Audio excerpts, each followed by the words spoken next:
This channel does not promote any violent, harmful, or illegal activities. All content provided by this channel is meant for an educational purpose only. তিনি অধ্যাপিকা, ম্যাকআউটের applied psychology বিভাগের বিভাগীয় প্রধান পায়েল বন্দ্যোপাধ্যায়।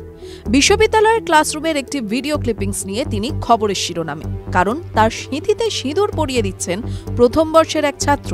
আর এই video নিয়ে এখন জোর চর্চা। উঠে এসেছে দু ধরনের তথ্য। শিক্ষাবিদ থেকে শুরু করে মনোবিদ সকলেরই তুমুল সমালোচনার মুখে পড়েছেন তিনি। এই অধ্যাপিকা অত্যন্ত উচ্চশিক্ষিত এবং গবেষক। অধ্যাপিকা পায়েল বন্দ্যোপাধ্যায়ের ঝুলিতে একাধিক ডিগ্রি পুরস্কার। ইউজিসিতে তার গবেষণা রয়েছে একাধিক। অধ্যাপিকা পাঞ্জাব বিশ্ববিদ্যালয় চণ্ডীগড় থেকে ব্যাচেলর ডিগ্রি করেছেন, গুরু নানক দেব বিশ্ববিদ্যালয় থেকে স্নাতকোত্তর, কলকাতা বিশ্ববিদ্যালয় থেকে পোস্ট পিজি ডিপ্লোমা, অ্যাডামাস বিশ্ববিদ্যালয় থেকে সাইকোলজিতে পিএইচডি করেন। ইতিমধ্যেই অধ্যাপিকা 13টা বই লিখে ফেলেছেন। তার 14টা পেপার ইউজিসিতে জমা রয়েছে। সাল 2009 থেকে 10 একটি কোম্পানিতে বাইকার্স ইন্ডাস্ট্রিয়ালিস্ট কাউন্সিলর হিসেবে কাজ করেছেন। নিউ দিল্লিতে 6 মাস সুপার স্পেশালিটি হাসপাতালে সাইকোলজিস্ট ইন্টার্ন হিসেবে কাজ করেন। 3 মাস কলকাতার একটি ইনস্টিটিউশনে স্কুল কাউন্সিলর হিসেবে, 2 বছর 10 মাস একটি নামী স্কুলে সাইকোলজি শিক্ষক হিসেবে কাজ করেন। কলকাতার নামজাদা গ্রুপে শিক্ষকতাও করেন। এরপর 2022 সালের অক্টোবর মাস থেকে ম্যাকআউটে অ্যাসিস্ট্যান্ট প্রফেসর হিসেবে কর্মরত। ইতিমধ্যেই তার ঝুলিতে জমেছে বিভিন্ন পুরস্কার। Young achiever award, research excellence পুরস্কার পেয়েছেন তিনি। ইন্ডিয়ান স্কুল সাইকোলজি অ্যাসোসিয়েশন ও ইন্ডিয়ান সায়েন্স কংগ্রেসের সদস্য তিনি। অধ্যাপিকা সামাজিক মাধ্যমে লাইভে এসেও নিজের সম্পর্কে বেশ কিছু কথা বলেছেন, কিন্তু তার সামাজিক মাধ্যমের পেজ দেখলেই বোঝা যায় ছাত্রছাত্রীদের সঙ্গে তার অত্যন্ত বন্ধুত্বপূর্ণ সম্পর্ক, যা তার ভিডিও বার্তার আবেদনেও খানিকটা স্পষ্ট।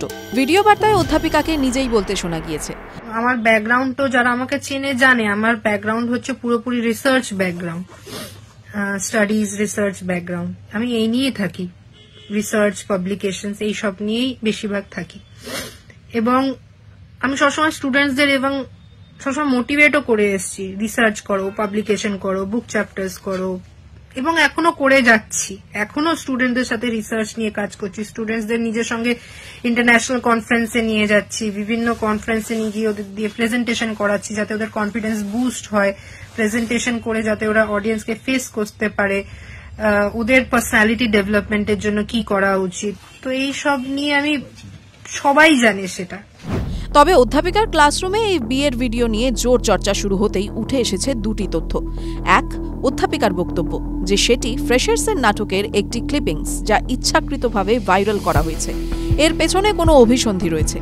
ভিডিও বার্তায় তিনি অনুরোধ করেন, অ্যাকচুয়ালি আমি হাত জোর করে আপনাদের কাছে আমি এটা রিকোয়েস্ট করব, এটাকে নিয়ে আর না এগোতে, এই ভিডিওগুলোকে নিয়ে আর বাড়াবাড়ি কিছু না করতে। কারণ যেটা যদি কিছু অরিজিনাল ব্যাপার হতো তাহলে আলাদা ব্যাপার, যেগুলো ফেক, বেসলেস, সেই ভিডিও নিয়ে এত মাতামাতি করে সময় নষ্ট করে কোনো লাভ হবে না। কারণ যত ভিডিওস গুলো আছে এতে আপনাদেরও সময় নষ্ট হচ্ছে, বসে আলোচনা করছেন, এ করছেন, কিন্তু এইসবের সব থেকে যারা ক্ষতিকর হচ্ছে সেগুলো হচ্ছে স্টুডেন্টসরা।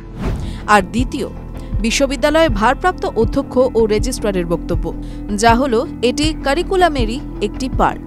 জানতে পেরেছি এটা নাকি ওদের একটা, এই যেহেতু ডিপার্টমেন্টে অ্যাপ্লাইড সাইকোলজি, তো এটা নাকি একটা অ্যাপ্লাইড সাইকোলজির লেখাপড়ার একটা অঙ্গ, মানে একটা সাইকোলজিক্যাল টেস্টিং বা ওই ধরনের কিছু আর কি, মানে সাইকোলজিক্যাল অ্যাক্টিভিটি।